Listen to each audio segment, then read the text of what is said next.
વાત શક્ય બની છે। સૌપ્રથમ તો ડોક્ટર કાંતિભાઈ, શાંતિભાઈ તથા ડોક્ટર નીલભાઈ અને સમગ્ર વઘાસિયા પરિવારનો હું પુષ્ટિ ભગત દિલથી આભાર વ્યક્ત કરું છું કે જેમણે મને આ સ્ટેજ પ્રદાન કર્યું।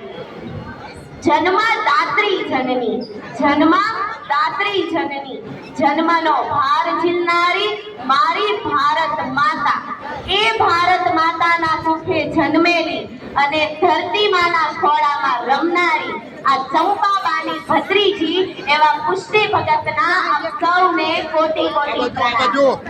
આ બાજુ કવિ બોટાદકર કહે છે કે જનનીની જોડ સખી નહીં ચડે એનો, અને વર્તમાન સમયના પ્રસિદ્ધ એવા જેમને સિંગિંગ સ્ટાર કહી શકાય એવા આદિત્યભાઈ ગઢવી પણ કહે છે કે હતો હું સુતો પારણે પુત્ર નાનો, રડું છે કે તું રાખ તું કોણ મને છાનો, મને દુખી દેખી દુખી કોણ થાતું, મહાહેત વાળી દયાળી જ માતું।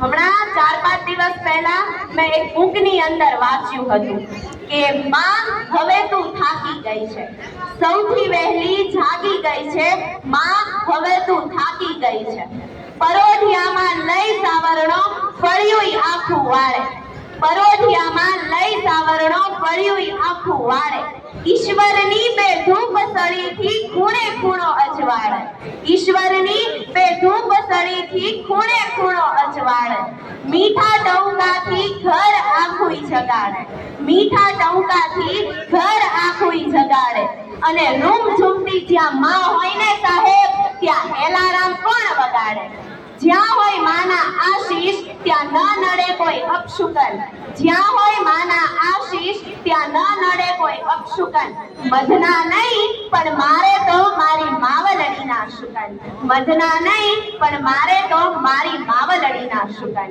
આપણા બધા જ સપનાઓની ચાવી એટલે માં, જીવનની આ કહાની એટલે માં, આપણા બોલ્યા વગર બધું જ સમજી જાય એટલે માં, આપણા સુખ સમયે હિંમત અને દુઃખ સમયે સમજણ આપે એટલે માં। માં શબ્દ એટલો મધુર છે ને કે જેને સાંભળતા જ શાંતિનો અનુભવ થાય છે। માં જીવનના દર તબક્કે આપણને સાથે લઈને ચાલે છે। માં એટલે એક એવો દીપક કે જે જીવનમાં હંમેશા પ્રકાશ પાથરે છે।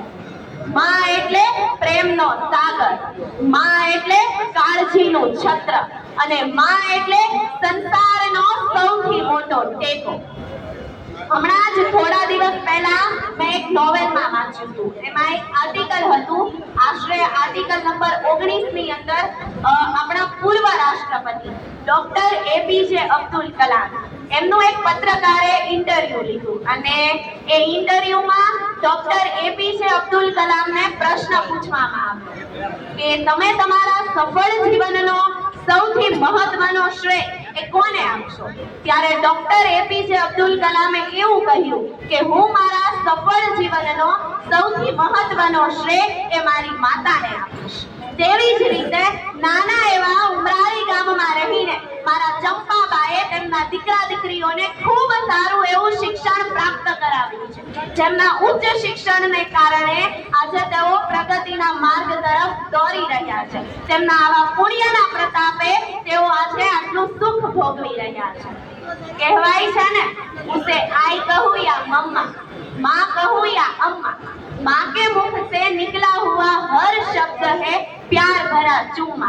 बचपन से लेके आज तक जब भी मैंने भूख के लिए किया बचपन से लेके आज तक जब भी मैंने भूख के लिए किया जिन हाथों ने मुझे खिलाया वो है मेरी प्यारी माँ, जिन हाथों ने मुझे खिलाया वो है मेरी प्यारी माँ। कहवाय छे ने કે a mother is your first friend, is your famous friend and is your best friend। આમ તો માતા એ આપણી શિક્ષક, સલાહકાર, કેળવણીકાર અને છત્રવાદી છે। એટલે જ આપણા કવિઓએ માને બિરદાવી છે કે માતે માં બીજા બધા વનવગડા નાવા, જે કર ઝુલાવે પારણા તે જગત પર શાસન કરે। जननी અને જન્મભૂમિ એ સ્વર્ગથી પણ ચડિયાતી છે। મને સ્ટેજ પાછળ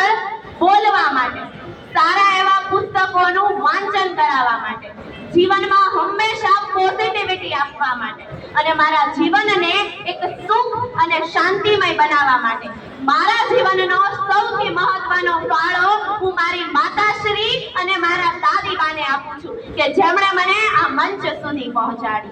અસ્તુ દ્વારિકાધીશની મૂર્તિ આવી રહી છે.